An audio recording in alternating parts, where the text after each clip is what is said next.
lot of young girls in the world look up to you as a princess. And now you're working together with these tough guys, the tough hip-hop guys. Can you compare the princess and the tough guys?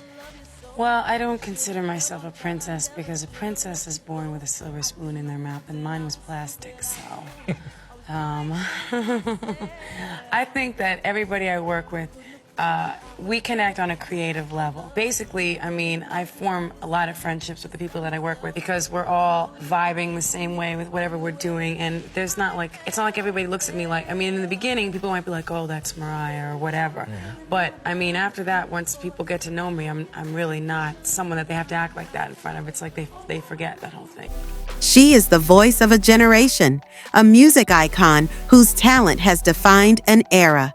With a 5-octave vocal range and a career spanning over 3 decades, Mariah Carey has solidified her place in music history. This is the life story of the Queen of Christmas, the songbird supreme, Mariah Carey. Mariah Carey was born on March 27, 1969, in Huntington, New York.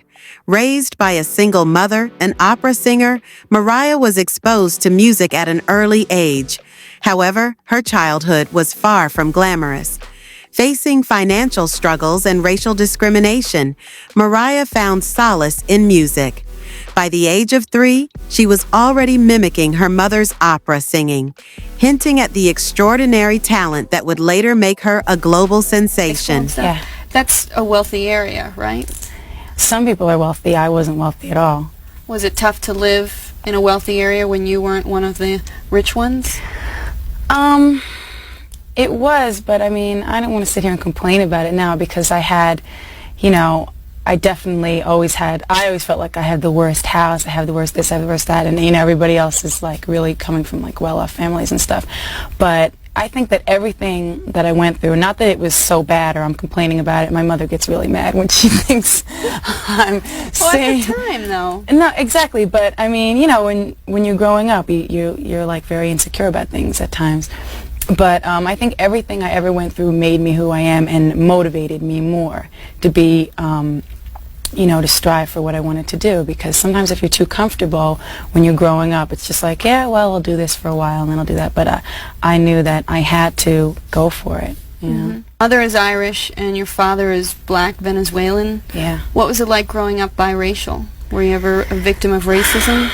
Well, my brother and sister, because they're older and they kind of grew up more like in the 70s and late 60s, they had a lot of bad stuff. People blew up their cars and poisoned their dogs and stuff like that. They had bad things happen to them.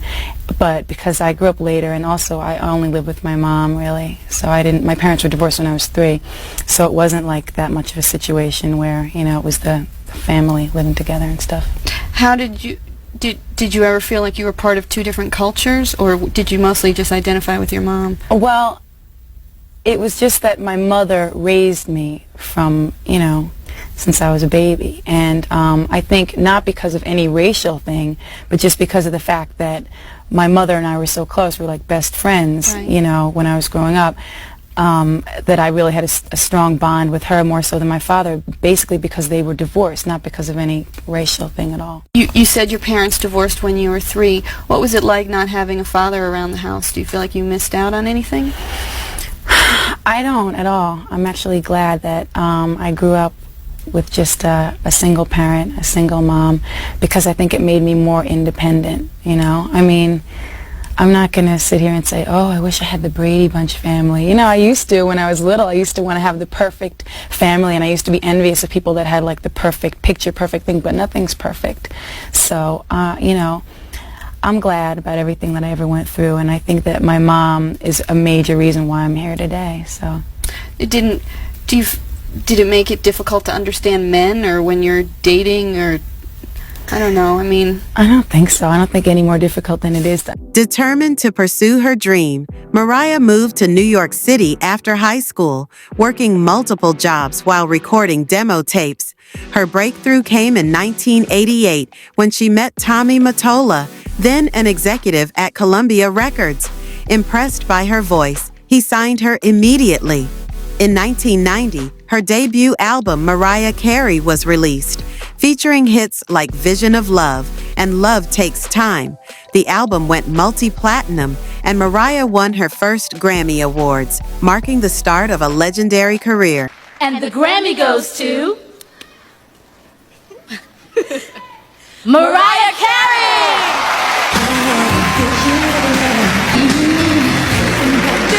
I'd just like to thank God for the blessings that have brought me here. Thank Tommy Mottola for believing in me from the beginning and helping me so incredibly much. My mom for encouraging me always, my whole family, and Don Einer and everyone at Columbia Records. And I'm just really thankful, and that's it.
Throughout the 90s, Mariah Carey ruled the charts with albums like Emotions, Music Box, and Daydream.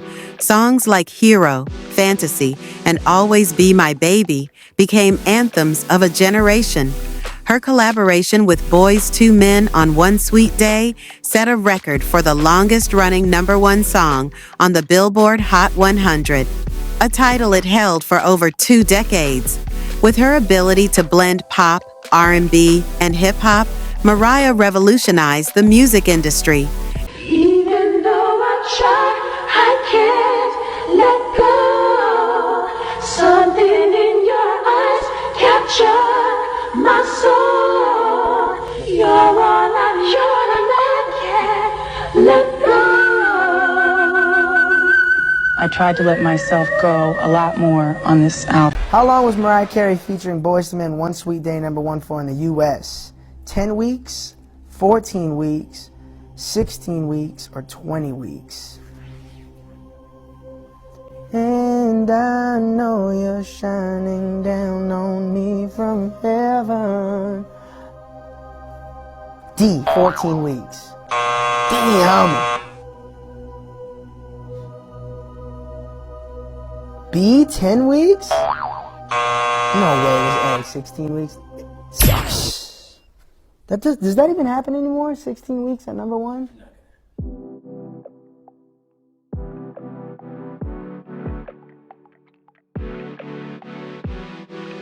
Despite her success, Mariah faced personal and professional struggles. Her highly publicized marriage and divorce from Tommy Mottola in 1997 took a toll on her.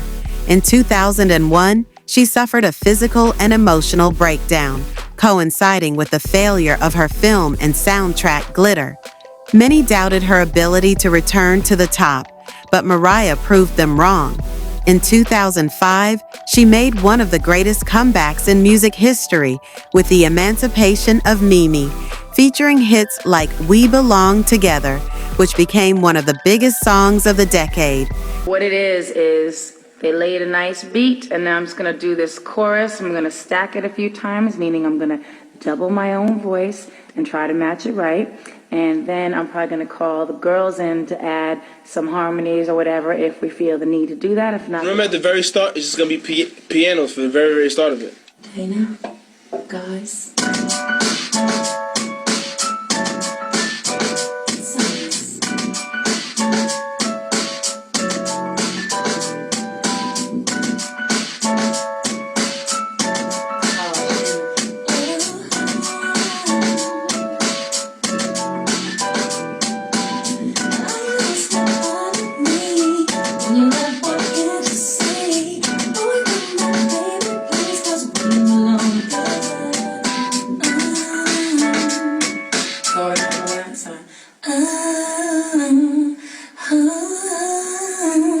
Sweet love.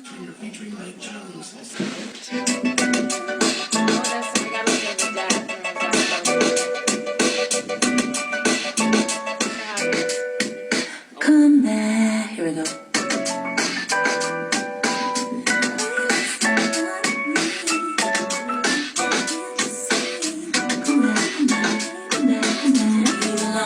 Just the first half you're getting, right? Yeah. Okay, let me get it one more time.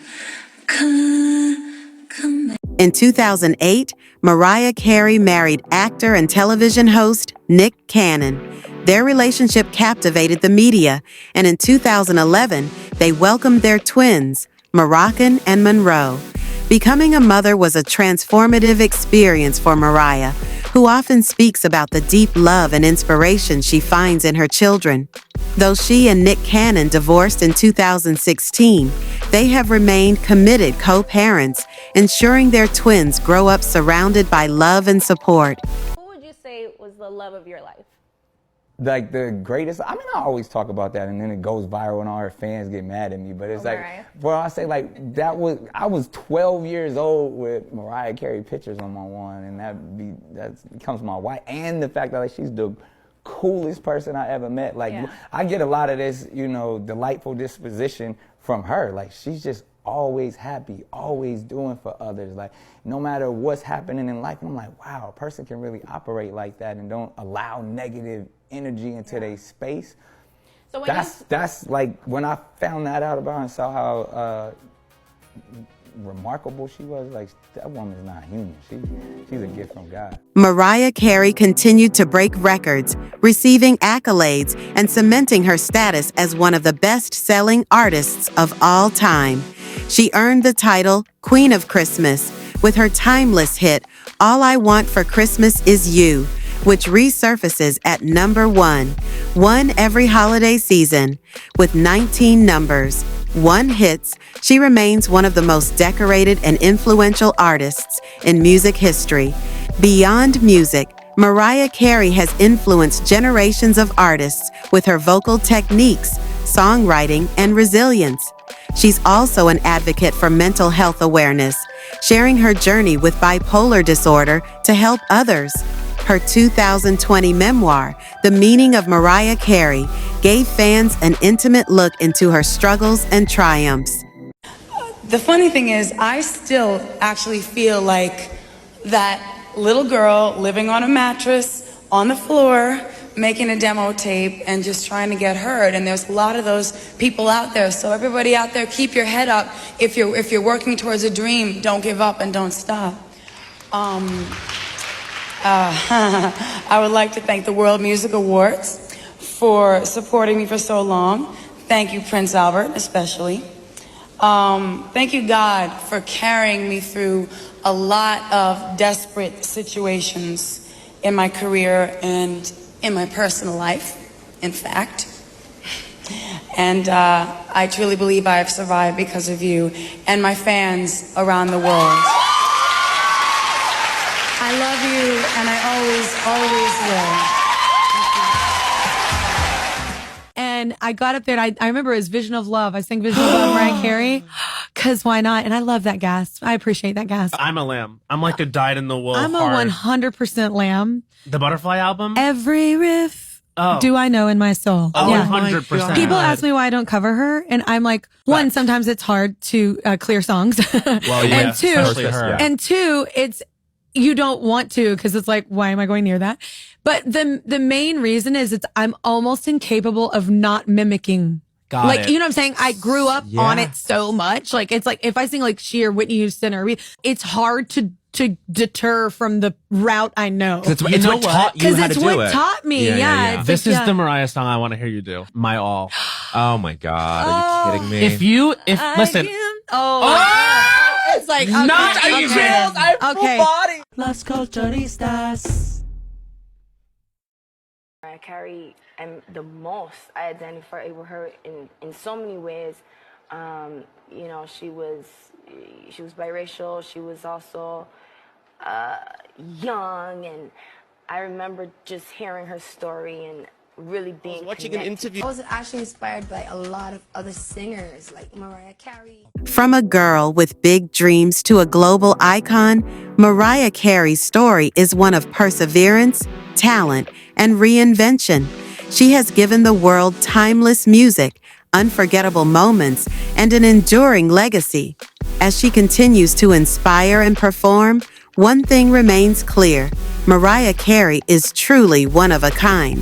If you like today's video, please like and subscribe for more content. See you in the next one.